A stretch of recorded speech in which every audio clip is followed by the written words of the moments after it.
हिसार के बाद अब कुरुक्षेत्र में भी जेजेपी नेता दिग्विजय सिंह चौटाला पर एफआईआर दर्ज हुई है। केयू यूनिवर्सिटी में जेजेपी की छात्र इकाई इंसो के प्रोग्राम में तोड़फोड़ हुई थी और इसमें मंजूरी देने वाले प्रोफेसर पहले ही सस्पेंड हो चुके हैं। हिसार के बाद कुरुक्षेत्र में यह एफआईआर दर्ज हुई थी। केयू की प्रॉपर्टी को नुकसान पहुंचाने और हंगामा करने के आरोप हैं। जेजेपी की छात्र इकाई के 8 अन्य पदाधिकारियों को भी नामजद किया गया। 7 अप्रैल को केयू के डॉक्टर आर.के. सदन में प्रोग्राम हुआ था, उससे जुड़ा हुआ ये मामला है। युवा अध्यक्ष दिग्विजय सिंह चौटाला और इंसो प्रदेश अध्यक्ष दीपक मलिक पर एफआईआर हुई है। जसविंदर खैरा, मंजू जाखड़, विशाल मुकीमपुरा का नाम भी इसमें शामिल है। राजू ढुल, राजेश पायलट, नवीन सिहाग, माही इशिका पर भी मुकदमा दर्ज हुआ है।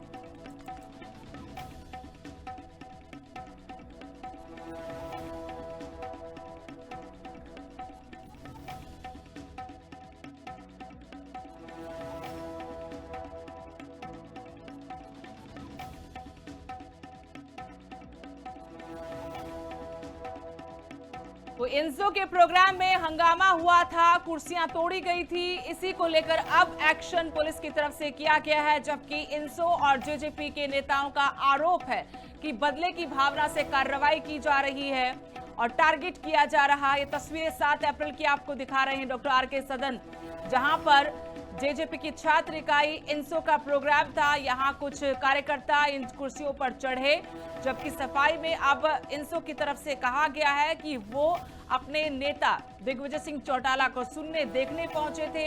इसी बीच 1-2 कुर्सी का जो नुकसान हुआ, इसको लेकर भी प्रशासन से बातचीत हुई थी। हर्जाना देने को तैयार थे, नुकसान की भरपाई को तैयार थे, कमेटी की तरफ से कहा गया था। लेकिन अब 7 अप्रैल के मामले में 17 अप्रैल 10 दिन के बाद जो एफआईआर दर्ज हुई है, ये सरासर नाइंसाफी है और इससे साफ पता लगता है कि बदले की भावना से कार्रवाई की जा रही है। जीजेयू का मामला भी शांत नहीं हुआ था, वहां पर भी एफआईआर का सामना कर रहे हैं इंसो के कार्यकर्ता, इंसो के पदाधिकारी और दिग्विजय सिंह चौटाला। और अब कुरुक्षेत्र से उन पर एक और एफआईआर दर्ज की गई है।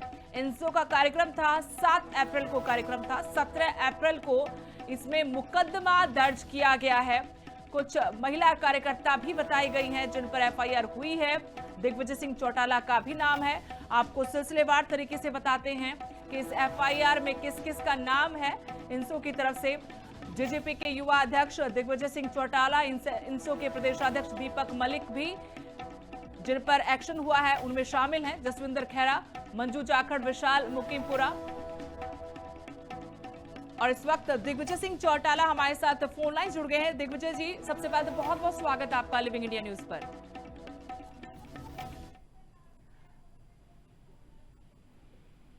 दिग्विजय जी। जी मैम। हिसार के बाद कुरुक्षेत्र में आपके ऊपर एफआईआर दर्ज हुई है। सबसे पहले तो आपसे पूछना चाहते हैं कि ये जो एफआईआर हुई है, 7 अप्रैल का प्रोग्राम था, 17 को एफआईआर दर्ज हुई है, आपको इसको किस तरीके से देखा आपने इसको? क्या ये एक्शन सही था या फिर इसमें आपको लगता है कि हिसार इंसिडेंट के बाद राजनीति हो रही है? एक कार्यक्रम रखा गया छात्र संवाद के नाम से, जिसके लिए एक ऑडिटोरियम बुक किया गया कुरुक्षेत्र विश्वविद्यालय में। मुझे मुख्य अतिथि के तौर पर निमंत्रित किया गया। मैं मुख्य अतिथि के तौर पर वहां गया, कार्यक्रम हुआ, मैंने अपना भाषण दिया, मैं वहां से चला गया। सब सामान्य है और ये सब रिकॉर्डेड है। मैं नहीं कह रहा, ये हाई जो क्वालिटी के विजुअल्स हमारे पास रिकॉर्डेड है जी। मेरे जाने के पश्चात कुछ नौजवानों ने वहां पर हुड़दंगी की, जिसके कारण कुछ 20-25 कुर्सियों को नुकसान पहुंचा, जिनकी भी वीडियोग्राफी हुई हुई है। मगर क्योंकि जो कार्यक्रम करवाता है वो जिम्मेवार होता है, तो हमारी छात्र इकाई इंडियन नेशनल स्टूडेंट ऑर्गेनाइजेशन ने वाइस चांसलर को लिख करके दिया कि जितनी कुर्सियों का नुकसान हुआ है, हम उनकी तुरंत भरपाई के लिए, क्योंकि पब्लिक प्रॉपर्टी है, ये हमारी प्रॉपर्टी है, हरियाणा की प्रॉपर्टी है, हम इसको दुरुस्त करने को तैयार हैं और नई कुर्सियां लगवाने को तैयार हैं। एंड इस पर एक एग्रीमेंट हो गया वाइस चांसलर के साथ और जो विश्वविद्यालय है उसके साथ। उसके बाद लेटर भी जारी हो गया कि we came to this agreement और ये दुरुस्त हो जाएंगे। एक दिन उसको खुलवा दिया गया, वहां पर मिस्त्री पहुंच गए, उन्हें दुरुस्त करने लग गए। उसके बाद सरकार की इंटेंशन कैसे बदली वो सरकार बता सकती है। और अचंभा मुझे इस बात का है कि हिसार की यूनिवर्सिटी में अगर गमले तोड़ने पर आधे घंटे में एफआईआर हो सकती है, तो ये कुर्सियां तो चीज है, इस पर एफआईआर तो हाथ की हाथ हो जानी चाहिए थी। इस पर इतने लंबे समय का जो अंतरकाल है, उसके बाद एफआईआर होना।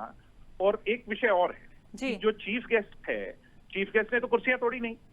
मैंने और मेरे साथी जो नामजद हैं, उनने किसी ने कोई कुर्सी नहीं तोड़ी है, ये भी वीडियोग्राफ है। कुर्सियां वहीं के स्टूडेंट्स ने तोड़ी, मगर फिर भी हम उनको दुरुस्त करवाने को जब तैयार थे, तो ये जो सारा का सारा सरकार का इंटेंट नजर आ रहा है, जो गुरु जम्बेश्वर विश्वविद्यालय के बाद प्रकरण के बाद जो शुरू हुआ, सरकार की नीयत और नीति स्पष्ट है कि आरएसएस, एबीवीपी के सिवाय कोई भी संगठन विश्वविद्यालय के अंदर जो आज अति महत्वपूर्ण विषय हैं, विद्यार्थियों की फीस का है, उनकी हॉस्टल की सुविधा का है, लाइब्रेरी का है, और सबसे बड़ा जो विश्वविद्यालय के अंदर इशू है, वो आज के दिन छात्र संघ चुनाव का है। इन मुद्दों पर कोई भी बहस या बात मत करे, सरकार से सवाल मत पूछे। अगर आप सवाल पूछेंगे तो फिर सरकार आपको लटकाएगी, आप पर केसेस डालेगी। मुझे अचंभा ये होता है कि लड़ाई तो चलो, हम तो पॉलिटिकल लोग हैं, हम लड़ाई लड़ेंगे भी। हमारी बहनों तक पर 3 लड़कियां हैं जिनको इस मामले में नामजद कर करके उन पर भी एफआईआर कर दिया। जो एक तरफ नारी के सम्मान की बात करते हैं, नारी को राज और काज में हिस्सा देने की बात करते हैं, उसका ये सम्मान एफआईआर लॉन्च कर करके विद्यार्थियों पर करने का काम कर रहे हैं। तो अब ये लड़ाई कानूनी भी है और राजनीतिक भी है। हो सकता है पिछले कुछ समय के एक्सपीरियंस से मुझे लगता है कि सरकार हमें अरेस्ट कर करके और प्रताड़ित करे, जेलों में भेजे। बहरहाल मैं प्रदेश के सभी छात्र संगठन, जितने भी एबीवीपी को छोड़कर छात्र संगठन है, उनका तहे दिल से आभारी हूं, धन्यवादी हूं। पॉलिटिकल लोगों का धन्यवादी हूं। इस पूरी मुहिम में सब लोगों ने हमारा करके साथ दिया, और जिस हिसाब से साथ दिया है, मैं ये बात बड़े विश्वास से कह सकता हूं कि ये मुहिम थमने वाली नहीं है। छात्र संघ, विश्वविद्यालय और छात्रों की आवाज बुलंद होकर के रहेगी। और मैं भी आग्रह करता हूं सभी से, क्योंकि अगर आज हम इनके आगे झुक गए तो भविष्य के अंदर कोई आवाज उठाने की हिमायत नहीं करेगा। इसीलिए मेरी भी आज यही आपके माध्यम से सभी लोगों से प्रार्थना है कि हो सकता है कि हम जेलों में जाकर संघर्ष करें, वहां से इन आवाज को उठाएं। आप बाहर रह करके इस आवाज को दबने मत दीजिए। लेकिन दिग्विजय जी, दूसरी तरफ से सरकार का भी और भारतीय जनता पार्टी का भी, प्रशासन का भी आरोप ये है कि गुंडागर्दी की गई, कार्यक्रम के नाम पर तोड़फोड़ की गई कुरुक्षेत्र में। ठीक है, आपने कहा कि 7 अप्रैल का प्रोग्राम था, तो आप तभी इसमें अपनी कार्रवाई करते, इतना वक्त क्यों लिया? लेकिन ये भी आरोप है कि कार्यक्रम की आड़ में इस तरह से तोड़फोड़ करना गलत है। अगर मैं खुद मान रहा हूं कि कुर्सियां टूटना बिल्कुल गलत है। अगर कुर्सियां टूटी हैं तो क्या मुख्यमंत्री के कार्यक्रम में कभी कुर्सी नहीं टूटी होगी जिसमें मुख्यमंत्री अतिथि होंगे? और क्या अगर ऐसा होने पर मुख्यमंत्री पर ही एफआईआर हो जाए तो ये तो बहुत हास्यास्पद बात है। यानी जो ही है जी, उस पर ही एफआईआर। ये तो मैंने कुर्सियां नहीं तोड़ी, ये तो वीडियो में रिकॉर्डेड है। क्या मैंने कुर्सियां तोड़ी है? मैं सरकार से पूछना चाहता हूं। तो मैं इस बात की फिर भी रिस्पॉन्सिबिलिटी लेकर के ये कहता हूं कि जब हम उन कुर्सियों को दुरुस्त करवाने को तैयार थे तो आप उस एग्रीमेंट पर ही क्यों आए? यूनिवर्सिटी प्रशासन ने लिखित तौर पर हमारे से क्यों मांगा? और ये सारी बातों पर सहमति क्यों बनी? वहां पर काम शुरू क्यों हुआ? और उसके बाद काम को रुकवाया क्यों गया? और आज एफआईआर क्यों हो रही है? ये सारा इंटेंट जो है सरकार का, ये स्पष्ट करता है। यानी अगर हिसार में जो घटना घटी वो नहीं होती तो यहाँ पर भी कोई एक्शन नहीं लिया जाता पुलिस की तरफ से, आप ये कहना चाहते हैं?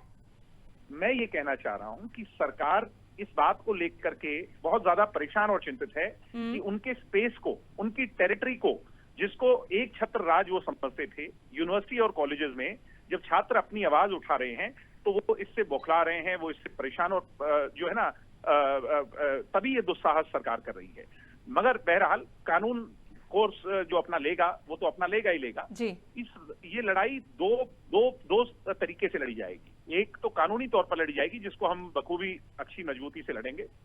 दूसरा जनता की अदालत में भी लड़ी जाएगी, छात्रों की अदालत में भी लड़ी जाएगी। ये मुद्दा Digvijay Chautala Indian National Student Organisation का नहीं है, ये छात्रों का मुद्दा है, छात्रों के विषय का मुद्दा है। जी, बहुत बहुत शुक्रिया दिग्विजय सिंह चौटाला जी लिविंग इंडिया न्यूज से बातचीत करने के लिए। तो ये थे जेजेपी के युवा अध्यक्ष दिग्विजय सिंह चौटाला। इनके ऊपर एक और एफआईआर दर्ज हुई है। कुरुक्षेत्र यूनिवर्सिटी में डॉक्टर आर.के. सदन में इंसो का प्रोग्राम था, चीफ गेस्ट के तौर पर पहुंचे हुए थे और यहाँ प्रोग्राम के बाद की तस्वीरें आपको हम टीवी स्क्रीन पर भी दिखा रहे हैं। कुछ कार्यकर्ता इंसो के जो कुर्सियों पर कूद रहे हैं, कुछ कुर्सियां टूटी और ये दूसरी तरफ से कहा गया है कि हमने इन कुर्सियों को ठीक करवाने के लिए एग्रीमेंट पर साइन किए थे, कहा था कि हम इनको ठीक करवा देंगे, लेकिन 7 अप्रैल के बाद 17 अप्रैल को एफआईआर दर्ज क्यों की गई और एफआईआर में जिसके नाम है उसको लेकर भी आपत्ति इंसो की तरफ से जताई गई।